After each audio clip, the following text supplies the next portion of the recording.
पवित्र बाइबल नीति वचन 27 अध्याय। कल के दिन के विषय में डीग मत मार, क्योंकि तू नहीं जानता कि दिन भर में क्या होगा। तेरी प्रशंसा और लोग करे तो करे, परंतु तू आप न करना। दूसरा तुझे सराहे तो सराहे, परंतु तू अपनी सराहना न करना।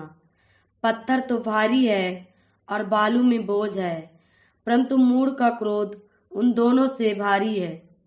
क्रोध तो क्रूर और प्रकोप धारा के समान होता है, परंतु जब कोई जल उठता है तब कौन ठहर सकता है। खुली हुई डांट गुप्त प्रेम से उत्तम है।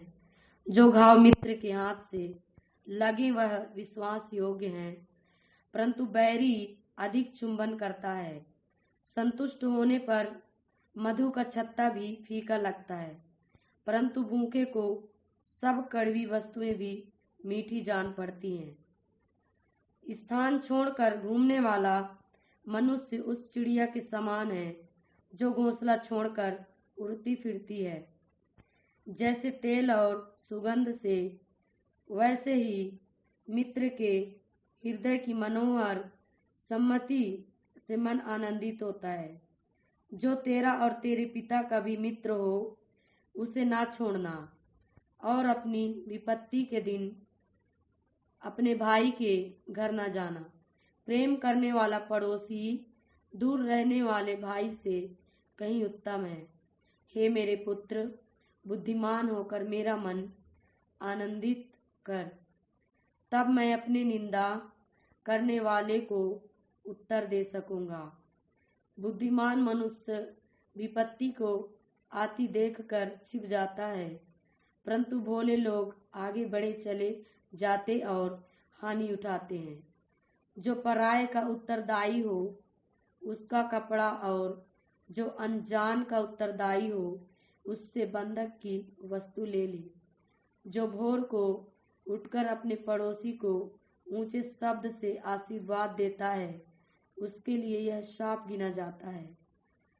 झड़ी के दिन पानी का लगातार टपकना और झगड़ालू पत्नी दोनों एक से हैं। जो उसको रोक रखे वह वायु को भी रोक रखेगा, और दाहिने हाथ से वह तेल पकड़ेगा। जैसे लोहा लोहे को चमका देता है, वैसे ही मनुष्य का मुख अपने मित्र की संगति से चमकदार हो जाता है। जो अंजीर के पेड़ की रक्षा करता है, वह उसका फल खाता है। इसी रीति से जो अपने स्वामी की सेवा करता, उसकी महिमा होती है।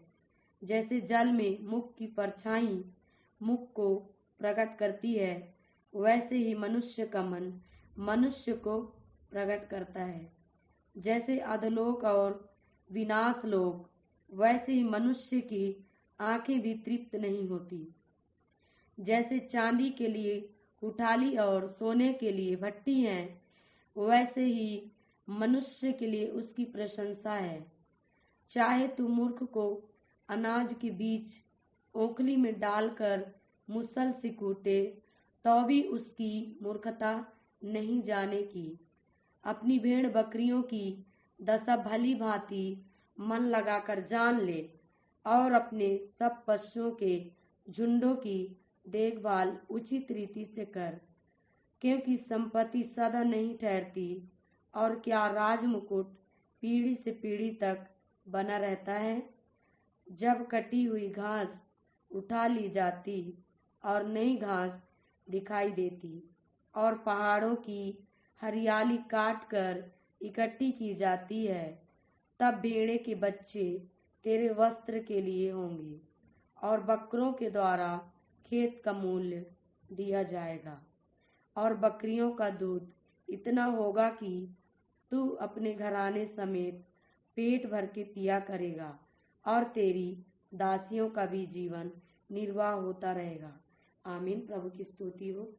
परमेश्वर पिता इन वचनों द्वारा आप सभी को आशीष दे। सभी को जय मसीह की।